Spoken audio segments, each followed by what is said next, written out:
건강가정기본법 개정안과 관련 잘못 알려져 있는 내용들을 바로잡고 앞으로의 나아갈 바를 모색해보는 간담회가 열렸습니다.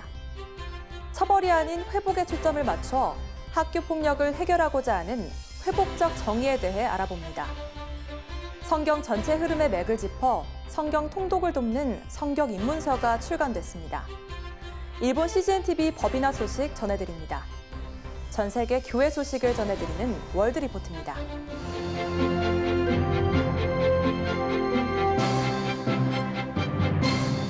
안녕하십니까. CGN-투데이입니다. 첫 소식입니다. 지난해부터 국회에 연이어 발의되고 있는 건강가정기본법 개정안을 둘러싼 논란이 끊이지 않습니다. 이와 관련 최근 그 논란들을 비판적으로 점검해 잘못된 내용을 바로잡고 대안을 모색해보는 간담회가 열렸습니다. 김현정 기자가 취재했습니다. 현재 21대 국회에는 지난해부터 여러 건의 건강가정기본법 일부 개정안이 발의되었습니다. 이 중 건강하지 않은 가정에 대한 상반된 개념을 도출시킬 수 있다는 이유로 건강가정이라는 개념을 빼고 가족정책기본법으로 법의 이름을 변경해야 한다는 더불어민주당 남인순, 정춘숙 의원안은 논란의 핵심에 서 있었습니다. 이러한 가운데 국민의힘 서정숙 의원은 건강가정에 대한 정부와 지방자치단체의 제도적 지원의 강화를 언급한 개정안을 발의하면서 기존 두 개정안에 대한 제동을 건 상태입니다. 이에 따라 최근 서정숙 의원실과 바른인권여성연합은 건강가정기본법 개정안에 대한 비판적 고찰 및 대응 방안을 주제로 간담회를 개최했습니다. 발제자로 나선 현숙경 교수는 건강가정기본법 개정의 시도가 가부장제 타파를 시도하기 위한 전략이라고 지적했습니다. 이들은 가정 내 성별 불평등 그런 요소를 완전히 제거함으로써 가부장제를 타파하려고 하는 거죠. 그리고 두 번째는 다양한 형태의 가족을 옹호하고 적극 포용함으로써 가부장제를 타파하려고 합니다. 정지영 교수는 건강가정기본법이 건강하지 않은 가정을 차별한다는 주장에 대해 문제점을 제기했습니다. 한부모 가족을 지원하고 조성가족을 지원하기 위한 가족 역량 강화 지원 사업을 수행하고 있으며 또 다문화 가족을 위한 사업들도 여전히 수행을 하고 있습니다. 그럼 이렇게 언어로서 건강하지 않은 가족을 차별한다고 하면 그럼 정신건강증진센터는 정신이 건강하지 않은 사람을 차별하는 것이고 드림스타트는 꿈이 없는 아동이나 청소년은 이용할 수 없는 것인가요?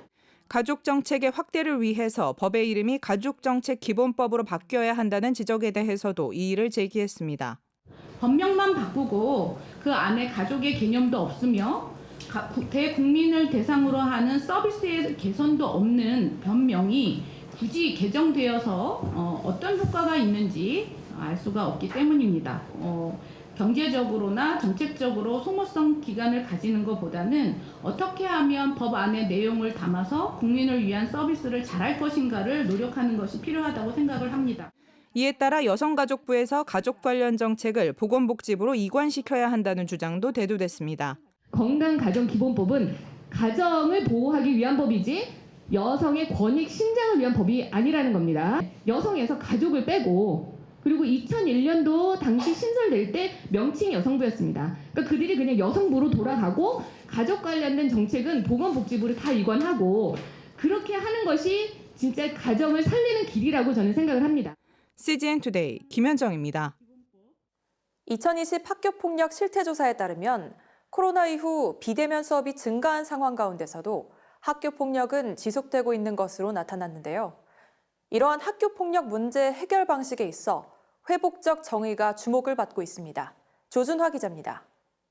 2020년 학교폭력 실태조사 결과를 보면 학교폭력 전체 피해 응답률은 0.9%로 2019년 1차 조사와 비교해 0.7% 감소했습니다. 하지만 스토킹, 집단 따돌림, 언어폭력과 같이 관계적 폭력의 형태가 학교폭력 유형에서 여전히 상위권을 차지하는 것으로 나타났습니다.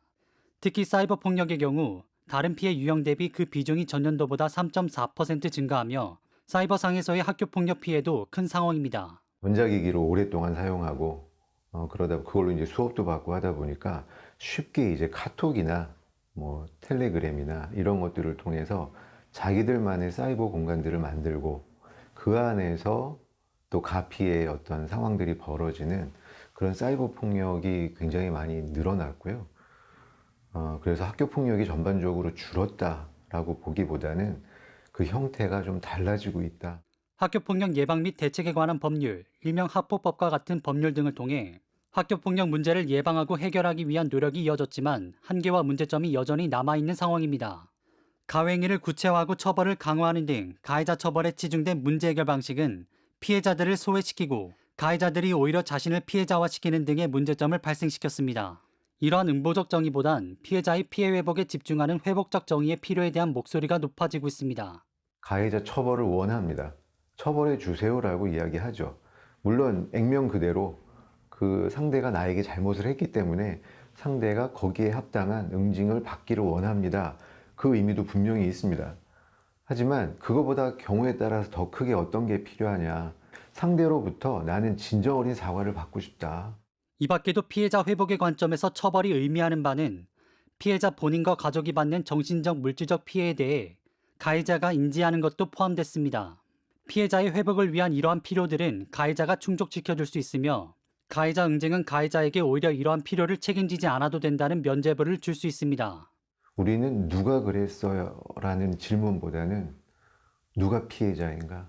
그리고 어떤 피해가 발생했는가? 그리고 그 피해를 어떻게 회복시킬 것인가? 이 관점으로 문제를 해결해야 되고 가해자는 물론 처벌받아야 될 대상이기도 하지만 책임져야 될 대상이기 때문에 어떻게 책임지게 할 건가? 실제로 통계 발표에 따르면 가해 학생이 스스로 학교폭력이 잘못된 행동임을 인지했을 때 학교폭력 재발 비율이 가장 낮게 나타났습니다. 이러한 회복적 정의 속 회복과 정의의 의미를 기독교적 관점에서 바라볼 수 있습니다. 저는 이 회복의 의미가 또 정의의 의미가 그 하나님이 이루고자 하시는 그 하나님의 창조 질서 속에서의 회복 이렇게 이해가 되거든요.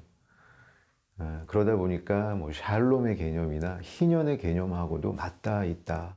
피해 회복과 관계 회복을 위해선 가피해자가 함께 만나 서로의 이야기를 나눌 수 있는 안전한 환경과 대화를 도울 수 있는 조정자가 필요합니다. 지역사회 내 교회가 그 역할을 감당할 주체로서 기대를 받고 있습니다. 한 번의 대화 모임을 통해서 이 문제가 해결되지는 않습니다. 그러면 그 팔로우업을 누가 해줄 건가? 되게 애매해요. 근데 저는 그 우리 지역사회에 있는 교회 공동체가 그런 어떤 팔로우업들을 해나갈 수 있는 CGN 투데이 조준하입니다. 성경 전체 흐름의 맥을 짚어 성경 통독을 할 수 있도록 돕는 성경 입문서, 진쌤 성경이 보여요가 출간됐습니다. 진스바이블 아카데미와 유튜브 등에서 성경을 가르치고 있는 윤미진 목사가 책의 저자입니다. 저자는 이 책이 성경은 읽고 싶은데 어려워서 자꾸 포기하게 되는 이들과 성경을 완독했으나 그 내용을 완전히 이해하지 못한 크리스천들에게 도움이 될 것이라고 전했습니다. 또한 성경의 장 순서가 아닌 연대기 순서로 구성돼 있어 흐름을 파악하는 데 쉽게 구성돼 있다고 저자는 소개했습니다. 윤 목사는 이 책은 성경을 읽기 전 미리 내용과 흐름을 파악할 수 있어 먼저 이 책을 한번 읽어보길 권한다며 성경의 흐름과 맥을 잡으면 성경은 더 이상 어려운 책이 아니다라고 말했습니다. 추천사에서 정장복 한일장신대 명예총장은 하나님이 인물과 사건을 통해서 주시고자 하는 메시지들을 쉽게 이야기식으로 전개하고 있어 어렵게 생각했던 것들을 쉽게 극복할 수 있게 한다고 평했습니다. 이 책의 마지막에는 1년 1톡 10분 성경 통독표를 수록해 이 표를 따라 읽으면서 성경 통독에 도움을 받을 수 있게 했습니다. CGNTV는 세계 각지뿐 아니라 오지까지 뻗어나가며 선교사의 영적 갈급을 채우는 방송 사명을 꾸준히 감당해 왔는데요. 일본 CGNTV가 최근 법인화되면서 방송 선교에 더욱 힘을 받을 것으로 기대를 모으고 있습니다. 일본 CGNTV에서 보내온 소식 주영희 기자가 보도합니다. 2006년 10월 설립된 일본 CGNTV는 일본과 세계를 이으며 복음의 통로로 활약해왔습니다. 지금까지 일본 전국 47도의 도부현 교회의 협력을 얻어 함께 프로그램을 만들고 선교 활동을 펼쳐왔습니다. 그리고 이달 11일 일본 CGNTV가 법인격을 취득하고 일반 사단법인으로 새 발걸음을 내디뎠습니다. 이번 법인화로 인해 사회적 신뢰도 제고, 근무 환경 개선 등 여러 긍정적인 효과가 예상된다고 일반 사단법인 일본 CGNTV 코다이라 노리히로 이사는 밝혔습니다. その間皆さん一人一人の努力によってこの建物もみんな個人契約できました。しかしここで法人化されたことによって一人一人の負担も軽くなるし、またそこに働く人たちの環境も非常に整いますので、どんな社会でもそうですけれども、やはり個人経営よりも法人化された方が皆さんの信頼度が厚くなりますし、社会的にも認知されますし、 특히 코로나 사태를 계기로 방송 선교의 중요성을 더욱 깨닫게 된 만큼 인터넷 회선을 사용한 방송의 안정화가 강화될 전망입니다. 今回のコロナ禍の問題で人が集まれなくなった時に、このブロードキャストというこういう媒体がどれほど人々に伝えられるいい媒体なのか、ドリームオンプラスが今始まってますので、衛星放送よりもインターネット回線を使った安定した放送ができるということが素晴らしいと思います。 일본 CGN-TV의 주된 사업은 방송 콘텐츠 제작, 방송 통신 서비스, 선교, 출판, 후원금 모집, 기독교 문화 전파 등입니다. 한편 코다이라 노리히로 이사는 이번 법인화를 계기로 세계까지 뻗어나가는 복음전도 사역에 힘을 받을 수 있도록 응원을 당부했습니다. もちろんそこには神様の働きがあったのでここまで来たことが可能になりましたけれども、法人化されましたけれど、ますますこの CGN テレビがこの日本において、また世界において福音伝道の働きができるように、皆様の支援をこれからもよろしくお願いいたします。ありがとうございました。 CGN 투데이 주영입니다.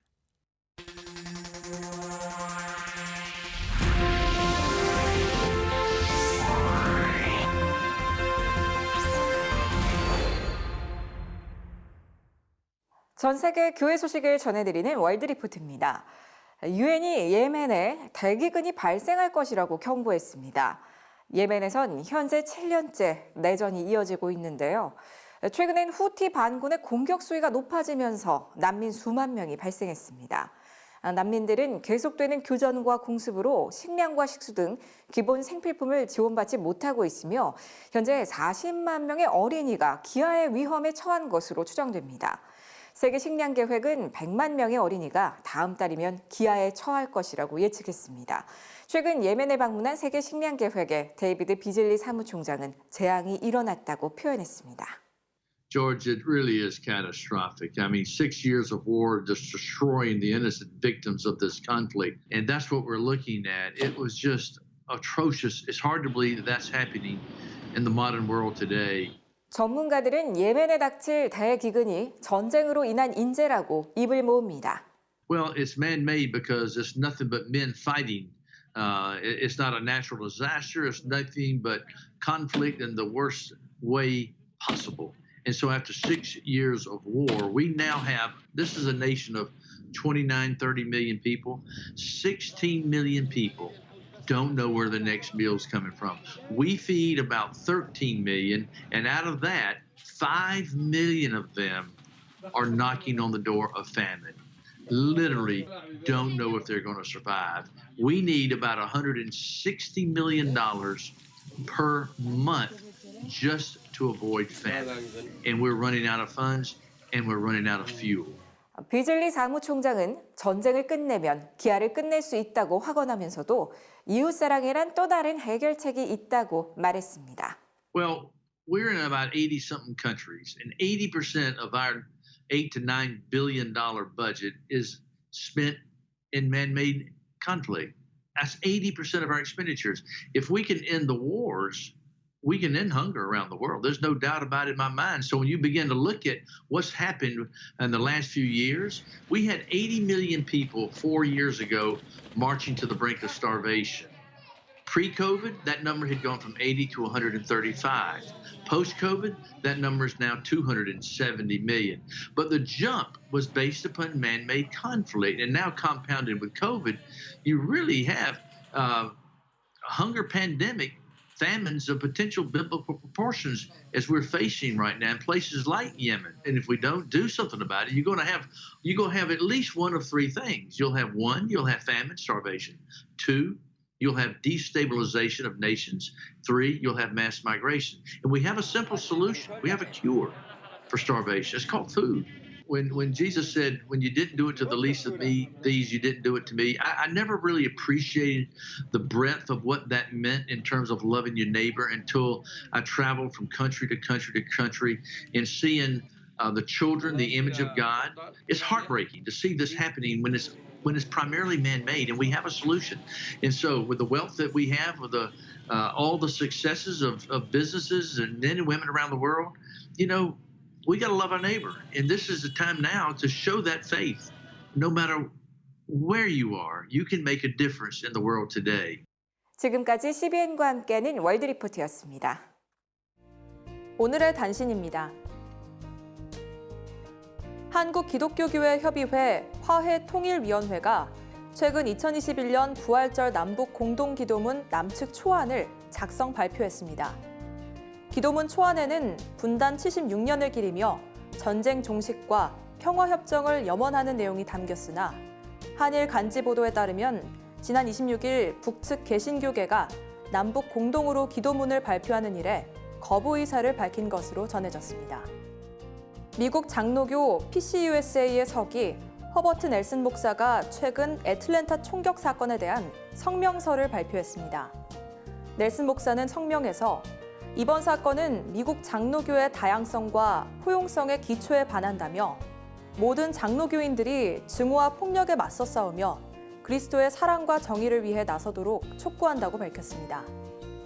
40년 넘게 빈곤아동을 위해 헌신한 고 강명순 목사가 지난 26일 경기도 안산자택에서 향년 69세의 나이로 소천했습니다. 감리교 신학대 신학대학원을 나온 고 강명순 목사는 2012년부터 2017년까지 세계 빈곤퇴치회 이사장을 역임하고 18대 전 한나라당 국회의원을 지내며 빈곤 취약계층을 위한 법안을 발의하는 등 빈곤아동 구제 사역에 헌신해왔습니다. 대한예수교장로회 통합 이북노회협의회가 최근 한국교회 100주년 기념관에서 제44회 정기총회를 열고 신임 회장의 평양 남노회 지용성 목사를 선출했습니다. 지 신임 회장은 직전 회장님과 선배들이 해왔던 것처럼 이북노회협의회의 전통을 잘 지키겠다고 포부를 밝혔습니다. 한편 이날 총회에선 평양노회 최창덕 목사 등 5명이 공동회장으로 선출됐습니다. 대한예수교장로회 통합 총회교회 연합사업위원회가 최근 한국교회 100주년 기념관에서 2차 회의를 갖고 기독교대학교 정체성 회복 대책위원회를 구성하기로 했습니다.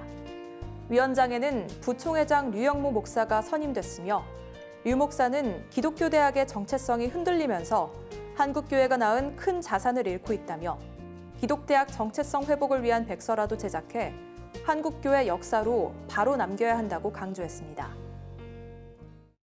CGN투데이와 함께 소망의 복음을 굳게 붙잡으시는 하루가 되시길 바랍니다. 시청해주셔서 감사합니다.